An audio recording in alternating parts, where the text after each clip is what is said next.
प्यारे बच्चों, अस्सलाम वालेकुम। आज का ये दिन आपके लिए बरकत व आफ़ियत वाला हो। खुश रहिए, हमेशा हंसते मुस्कुराते रहिए। अल्लाह ताला रब्बुल इज़्ज़त आपके हर दुख दर्द दूर फरमाए और बेइंतहा खुशियों से नवाजे, आपका दामन खुशियों से भर दे। आमीन।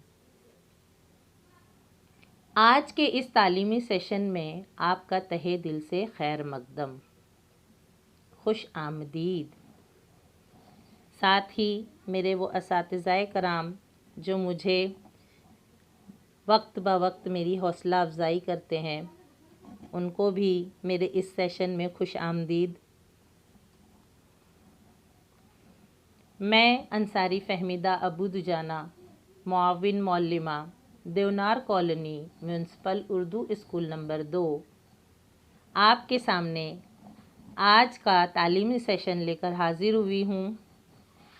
आप आज के इस सबक से मुस्तफ़ीद हों। साथ ही मैं हमारे सदर मुदर्रिस फ़ारूकी साबिरुद्दीन अफसरुद्दीन साहब की भी शुक्रगुज़ार हूँ, जो मौका ब मौका हमें अपने मुफीद मशवरों से नवाजते रहते हैं। देखिए बेटा, ये आपकी उर्दू की दरसी किताब है, उर्दू बाल भारती जमात 7वीं के लिए। आज हम आपकी इसी दरसी किताब से एक नए सबक की तरफ आगे बढ़ेंगे और आपको उसकी वजाहत पेश करेंगे। तो चलिए बढ़ते हैं आज के सबक की जानिब, आज के सेशन की तरफ। आज मैं आपको इस सबक की वजाहत पेश करूंगी, जिसके बाद आप इस काबिल हो जाएंगे कि इंशाअल्लाह आप में नज़्म पढ़कर मफ़हूम को समझने की सलाहियत पैदा होगी, तरन्नुम और मौसीकियत की महारतों पर उबूर हासिल होगा। शेर, आप जानते हैं ना शेर किसे कहते हैं? नज़्मों के एक एक मिसरे से मिलकर शेर बनता है और शेर हमें बड़े पसंद होते हैं। शेर की वजाहत कर सकेंगे। कौन वजाहत कर सकेगा? आप कर सकेंगे। ज़ख़ीरा अल्फाज, यानी कि हमारे पास बहुत सारा अल्फाजों का ज़ख़ीरा हो जाएगा। हम मानी व इशारात से वाकिफ़ हो जाएंगे। और फ़ारसी तराकीब, मैंने आपको पिछले सेशन में फ़ारसी तराकीब से मुताल्लिक़ वजाहत की थी। उम्मीद है वो आपको जो है याद होगी, आप उससे जो है फ़ायदा हासिल करे होंगे। तो उन्हीं तराकीब के इस्तेमाल से दोबारा हम उस पर रोशनी डालेंगे और आप उनसे वाकिफ़ हो जाएंगे। और सबसे अहम बात कि आज के सबक से हम किस तरह महजूज़ होंगे, हमें आज का सबक क्यों पसंद आएगा, क्योंकि ये सबक नहीं बल्कि एक नज़्म है। मौसम बहार की खूबसूरत मंज़र कशी इसमें जो है पेश की गई है, नज़ारा पेश किया गया है। लुत्फ़ अंदोज़ होंगे आप इनसे और नज़्म और नस्र के फ़र्क को भी महसूस करेंगे, समझेंगे और उससे रूशनास होंगे। मेरा पहला सवाल है आपके लिए कि वो कौन सा मौसम है जिसमें हमें रज़ाई और कंबल की ज़रूरत पेश आती है? हर बच्चा जानता है, छोटा पहली दूसरी का बच्चा भी जानता है कि हम रज़ाई, स्वेटर, कंबल कब इस्तेमाल करते हैं। वाकई हम सर्दी के मौसम में रज़ाई और कंबल इस्तेमाल करते हैं। और बेटा, जब सर्दी का मौसम ख़त्म होता है तो कौन सा मौसम आता है? देखिए, हमारे हिंदुस्तान में 3 मौसम होते हैं, सर्दी, गर्मी, बरसात। बरसात जाती है तो सर्दी आती है और सर्दी जाती है तो गर्मी आती है। लेकिन सर्दी और गर्मी के दरमियान भी मौसम होता है। कौन सा होता है? चलिए देखते हैं। सर्दी का मौसम ख़त्म होते ही दरख्तों के खुश्क पत्ते गिरने लगते हैं। देखिए इस बच्ची को देखिए, उसके हाथ में खुश्क पीले रंग का पत्ता है। ये भी कितना खूबसूरत लग रहा है, रंगीन प्यारा, हर तरफ पत्ते बिखरे हुए हैं। तो इस मौसम को पतझड़ या ख़िज़ां का मौसम कहते हैं। याद रखिए बेटा, जब पत्ते गिरते हैं, झड़ते हैं और सिवाय टहनियों के कुछ नहीं दिखाई देता, तो ये मौसम कौन सा मौसम है? पतझड़ का मौसम है, या इसे कौन सा मौसम कहते हैं? इसे खिज़ां कहते हैं। क्या कहते हैं? खिज़ां।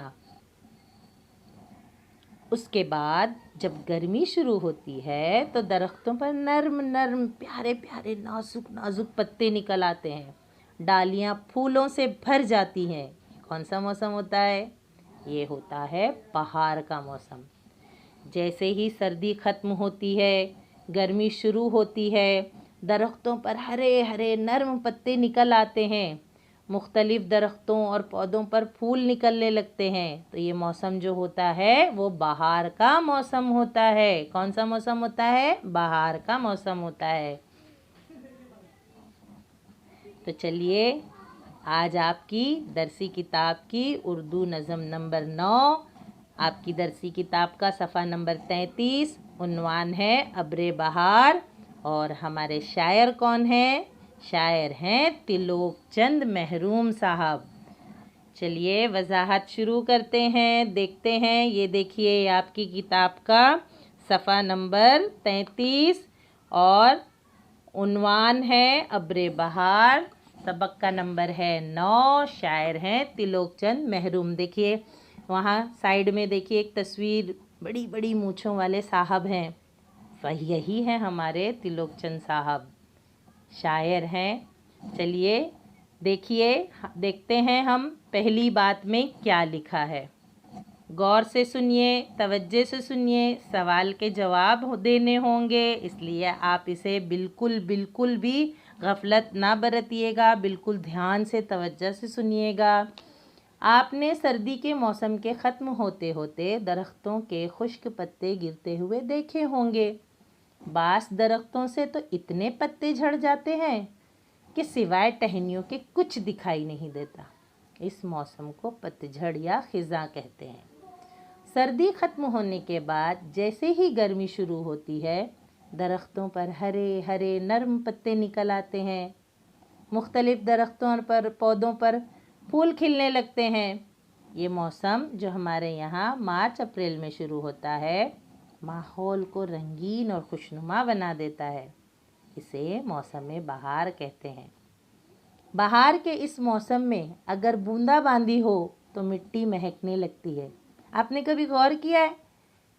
बिन मौसम कभी बरसात होती है, वो भी हल्की हल्की बारिश के छींटे पड़ते हैं, तो ज़मीन जब उन कतरों को अपने अंदर जज्ब करती है तो ज़मीन से भीनी भीनी सोंधी सोंधी खुशबू आने लगती है, जो माहौल को पुरखैर मसरूर बना देती है, और साथ ही जंगलों और बागों का मंज़र सुहाना हो जाता है।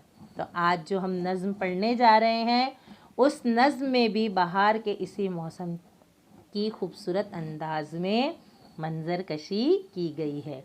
लेकिन नज़्म की वजाहत को तफसील से समझने से पहले हम कुछ सवालात के जवाबात देंगे। उसके बाद में हम शायर के मुतालिक शायर जो है उनके मुतालिक मालूमात हासिल करेंगे।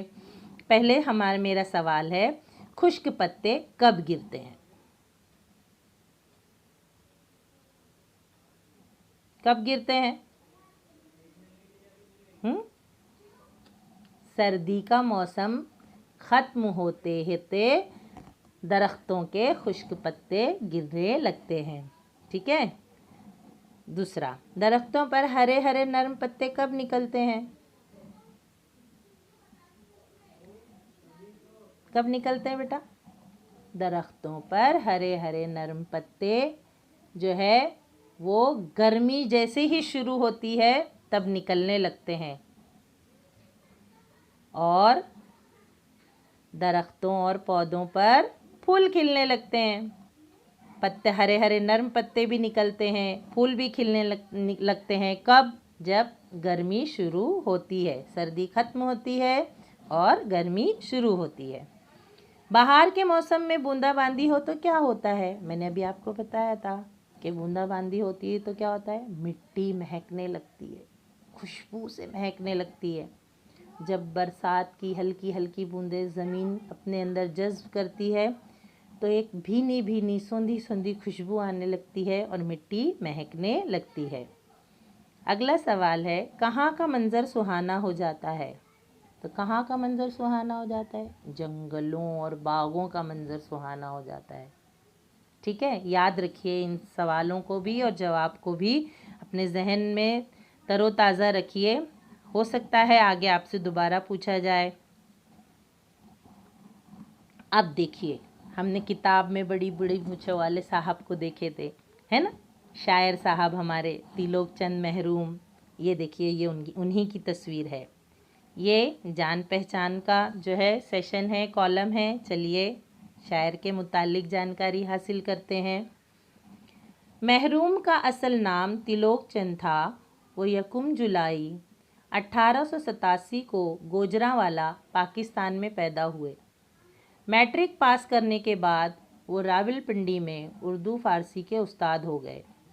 1947 में वो हिंदुस्तान आए और दिल्ली में रहने लगे। देखिए, ये हमारे शायर साहब हैं, तिलोक चंद महरूम। कहाँ पैदा हुए? गोजरावाला पाकिस्तान में पैदा हुए। कब पैदा हुए? यकुम जुलाई सन 1887 को। मैट्रिक पास की, रावलपिंडी में उर्दू फ़ारसी के उस्ताद हो गए और सन 1947 में हिंदुस्तान आए और फिर दिल्ली में ही रहने लगे। उनके कलाम में इखलाकी और नेचुरल मज़ामीन मिलते हैं। उन्होंने अपनी नज़मों में फ़ितरत की मंजर कशी बड़े मौसर अंदाज में की है। गंज माफ़ी, रुबाइयात महरूम, कारवान वतन, बहार तिफली वगैरह इनकी शायरी के मजमूए हैं। 6 जनवरी सन 1966 को दिल्ली में उनका इंतकाल हुआ। अब देखिए, हमारे शायर साहब जो है वो नेचुरल मज़ामीन लिखते थे, यानी कुदरती मनाजिर से उन्हें बड़ी दिलचस्पी थी, इसलिए वो कुदरत पर मुबनी, कुदरत पर मुनहसिर मज़ामीन लिखते थे। और उनकी नज़मों में फ़ितरत यानी कुदरत की मंजरकशी बड़े दिलचस्प मौसर अंदाज में होती थी। उनकी मजमूए कौन कौन से हैं? गंजे माफ़ी, रुबाइयात महरूम, कारवान वतन, बहार तिफली उनकी किताबों के मजमूए हैं, शायरी के मजमूए हैं। अब ये पैदा तो हुए थे यकुम जुलाई सन 1887 को गोजरावाला पाकिस्तान में। सन 1947 में हमारे पास दिल्ली आ गए, यहाँ हमारे हिंदुस्तान में। और यहीं दिल्ली में ही 6 जनवरी सन 1966 को उनका इंतकाल हो गया। याद रखिए बेटा, इन सब तमाम जो है पॉइंट्स को, इन तमाम नुकात को अपने जहन में रखिए। पहला सवाल है, महरूम का असल नाम क्या था? महरूम का असल नाम तिलोक चंद था। ठीक है। दूसरा सवाल, महरूम रावलपिंडी में किस मजमून के उस्ताद हो गए?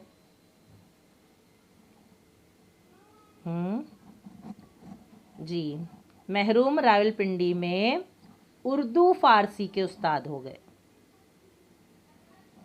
महरूम की नज़मों में किसकी मंजरकशी पाई जाती है? तो महरूम की नज़मों में फ़ितरत यानी कुदरत की मंजरकशी बड़े मौसर दिलचस्प अंदाज में पाई जाती है। अब महरूम की शायरी के मजमूए कौन से हैं? अभी हमने आपको बताया, अलग अलग नाम के उनके शायरी के मजमूए हैं, यानी उनकी किताबें हैं जिनमें बहुत सारे अशआर की भरमार है, अंबार है, शेर व शायरी की, नज़मों का, शेरों का, हर तरह का अंबार है, मजमुआ है। तो कौन कौन सी है वो किताबें? गंज माफ़ी, रुबाइयात महरूम, कारवान वतन, बहार तिफली वगैरह। याद रखिए बच्चों, बिल्कुल अपने दिमाग में रोशन रखिए, तरोताज़ा रखिए। चलिए देखिए, अब ये आपकी किताब के, दरसी किताब के दोनों सफ़े हैं, सफ़ा नंबर 33 और सफ़ा नंबर 34। तो हमें इसी नज़्म को बड़े दिलचस्प अंदाज में पढ़ना है। चलिए हम समझते हैं कि आप इसके लिए तैयार होंगे। आगे बढ़ते हैं, हमारा सबक जारी रखते हैं। नज़्म की तशरीह पर गौर करते हैं, नज़्म की बुलंद ख़्वानी पर गौर करते हैं। चलिए देखते हैं। मस्ती लुटा रही हैं बढ़ती हुई घटाएं, जंगल से आ रही हैं क्या मद भरी हवाएं। देखिए बेटा, ये 4 मिसरों में शायर ये कहना चाहता है कि हमारी जो तिलोक चंद महरूम साहब हैं, हमें ये वजाहत करना चाहते हैं कि मौसम बहार में जब बादल, आसमान पर बादल छा जाते हैं, देखो आपको तस्वीर में भी बादल नज़र आ रहे हैं, सफ़ेद सफ़ेद नीले आसमान के दरमियान एकदम रूई के गालों की तरह। तो ये जब बादल उमड़ कर आते हैं तो जंगलों में, देखो नीचे जंगल की अभी एक सीधे सीधे लकड़ियों के दरख्त जैसे जंगलों का पूरा झुंड दरख्तों का नज़र आ रहा है। तो ये जो जंगल होते हैं इसमें खूब तेज़ भरी मदहोश कर देने वाली हवाएं चलने लगती हैं, जो सारी फ़िज़ा को, सारे माहौल को पुरकैफ, दिलकश और मसरूर कर देती है और तमाम माहौल पर एक जादू का असर हो जाता है। हर तरफ तेज़ हवाएं चलने लगती हैं और एक खुशबू सी उड़ने लगती है। तो यहाँ शायर कहता है कि मौसम बहार में जब बादल घटाएं बनकर उमड़ते हैं तो जंगल में खूब मदभरी हवाएं चलती हैं और हमारा माहौल जो है वो दिल को लुभाने वाला, पुरलुत्फ, पुरकैफ, मज़ेदार बन जाता है, जादू भरा बन जाता है। हम उसमें खो जाते हैं, मशहूर हो जाते हैं। इस दौर की हवा को ने रंगी फ़िज़ा को मैं का असर दिया है अब्रे बहार तूने। इस दौर की हवा को ने रंगी फ़िज़ा को मैं का असर दिया है अब्रे बहार तूने। इस दौर की हवा को यानी कि इस वक्त जब बहार का मौसम है, बहार के इस दौर पर माहौल पर ऐसी जादूगरी छा गई है कि हर चीज़, हर शय ऐसी मस्त और मदहोश हो गई है जैसे उस पर शराब का असर हो गया है। मैं का मतलब होता है बेटा शराब।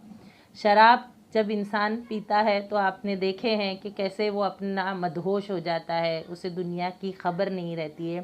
तो यहाँ पर शायर मैं यानी शराब की मिसाल देकर कह रहा है कि मौसम बहार भी जब आती है तो माहौल पर मैं का असर छा जाता है और एक अजीब सी मस्ती और मदहोशी पैदा हो जाती है।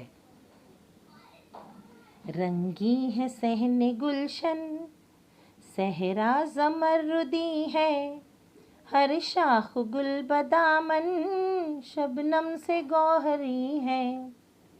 अब इन 4 मिसरों के ज़रिए शायर ये कह रहा है कि रंगी है सहने गुलशन, यानी कि पूरा सहन, बागों का जो अहाता है वो रंग से भर चुका है।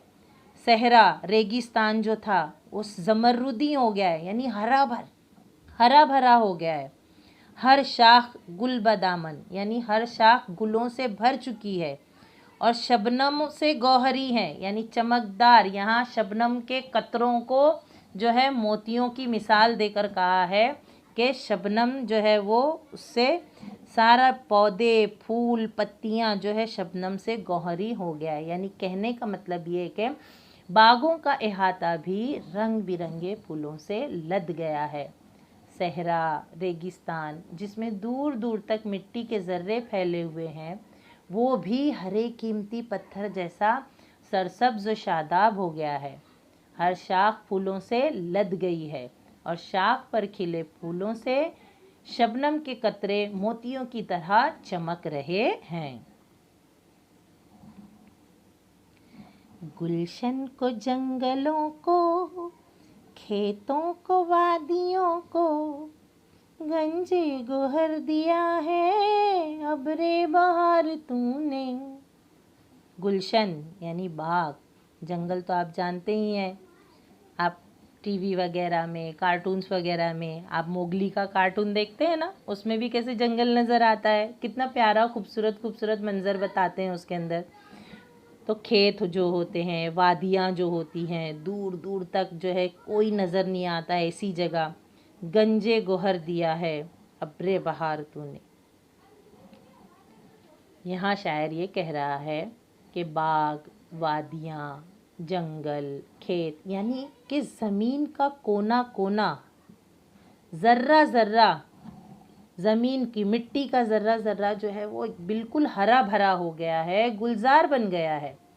ज़मीन, पहाड़, हर तरफ शादाबी बाहें पसारे जो है बहार की आमद पर खुशियों के गीत गा रही है, माहौल को पुरकशिश बना रही है। और ये सब किसकी वजह से है?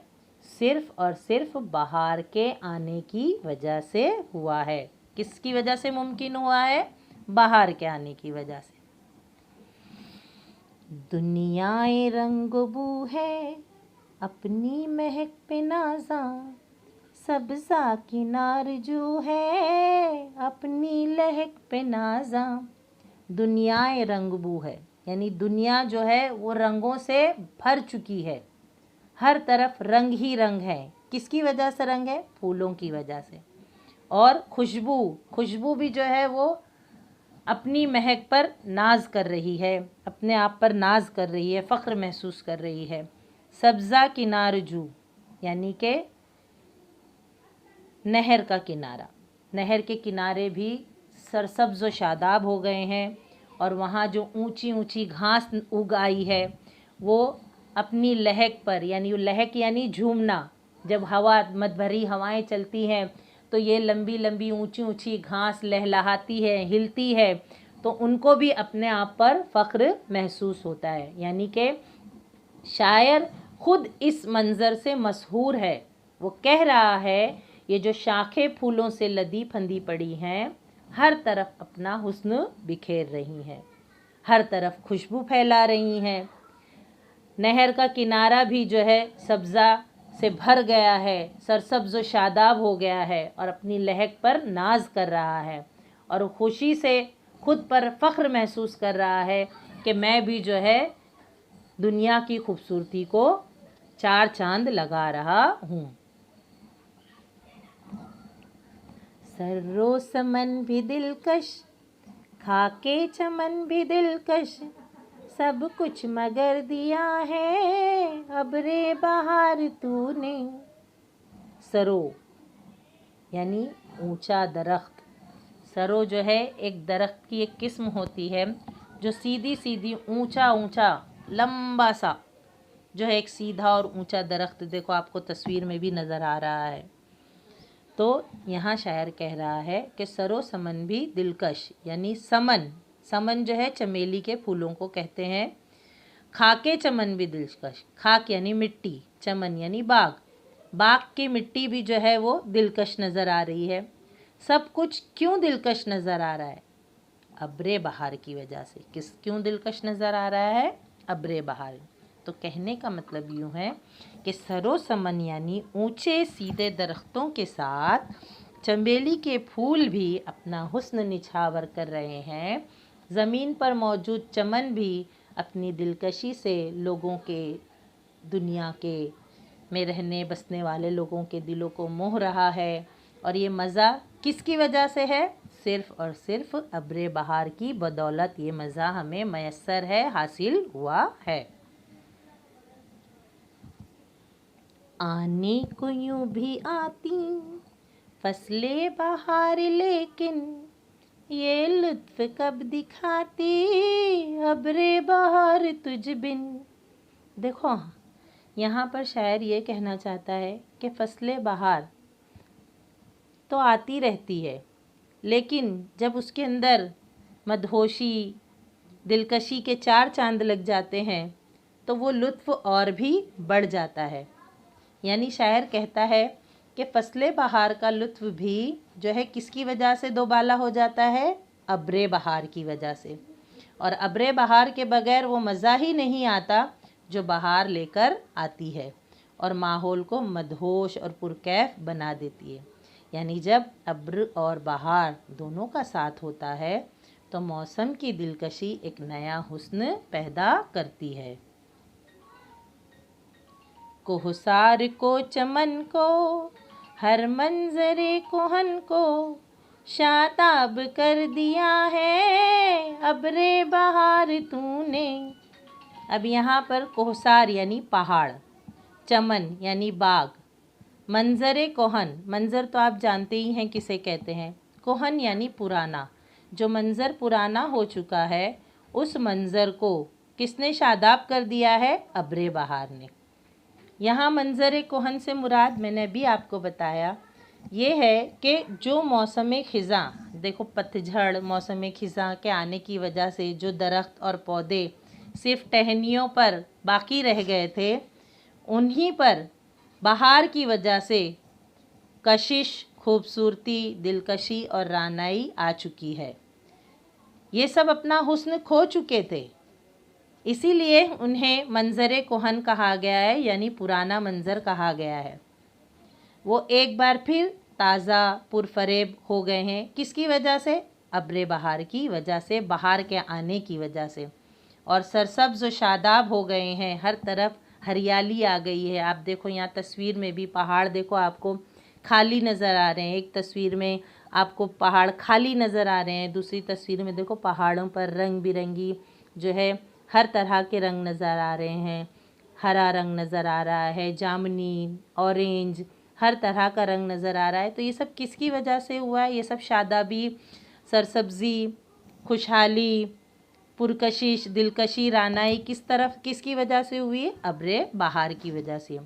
तो प्यारे बच्चों, बहार के आने से ये मंज़र पुरकैफ, पुरलुत्फ़ और जो है मखमली फ़र्श जैसा हो गया है। हर शय खुशनुमा नज़र आ रही है। सब्ज़ाज़ारों, जंगलों के सब के रंग और रूप बदल चुके हैं।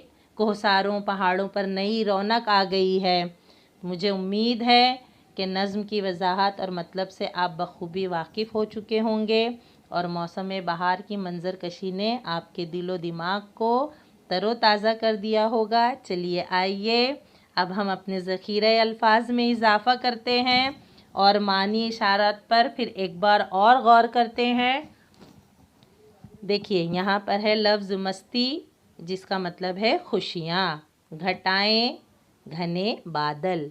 मद भरी यानी नशीली, मदहोश करने वाली। उसके बाद है नेरंगी फ़िज़ा यानी माहौल की जादूगरी।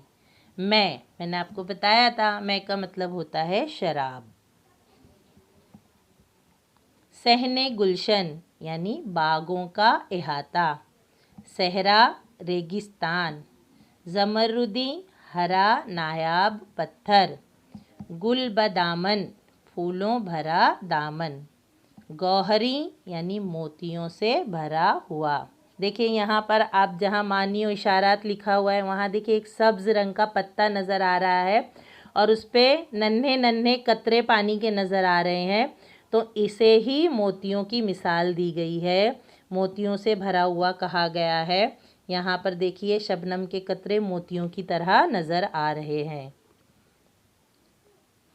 गुलशन, देखिए जहाँ पे बहुत सारे फूल ही फूल होते हैं, चमन, बाग।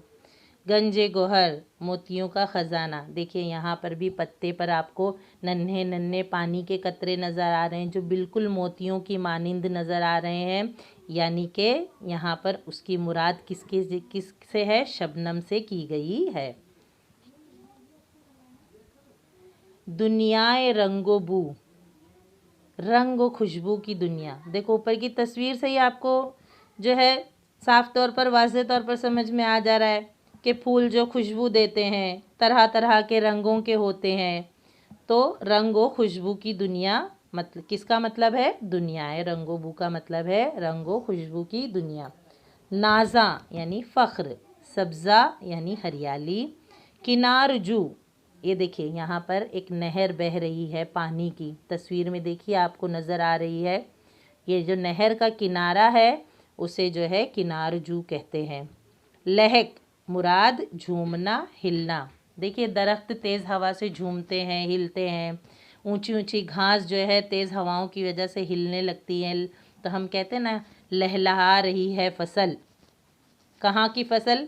किसान जो खेतों में उगाते हैं, जब तेज़ हवा चलती है, खूब तेज़ मदभरी हवाएं चलती हैं तो फसल खूब ज़ोर ज़ोर से हिलने लगती है, तो हम उसे लहलहाना कहते हैं। तो ये लहलहाना से ही मिलता जुलता यहाँ पर है लहक, जिसका मतलब है झूमना, हिलना। सरो, देखिए आपको तस्वीर में सीधे सीधे ऊंचे ऊंचे दरख्त नज़र आ रहे हैं। सरो का मतलब होता है एक सीधा और ऊंचा दरख्त। समन यानी चंबेली, खा के चमन यानी बाग की मिट्टी, दिलकश दिल को लुभाने वाली। फसले बहार, देखो कितना प्यारा मंज़र है। यहाँ पे देखो गुलाबी रंग के फूल हैं, उनके दरमियान एक परिंदा जो है कितना खूबसूरत नज़र आ रहा है, दिलकश मंज़र नज़र आ रहा है। तो फसले बहार का मतलब है मौसम बहार की फसल, और लुत्फ़ का मतलब है मज़ा। ये सब देखकर हमें मज़ा महसूस होता है, खुशी महसूस होती है।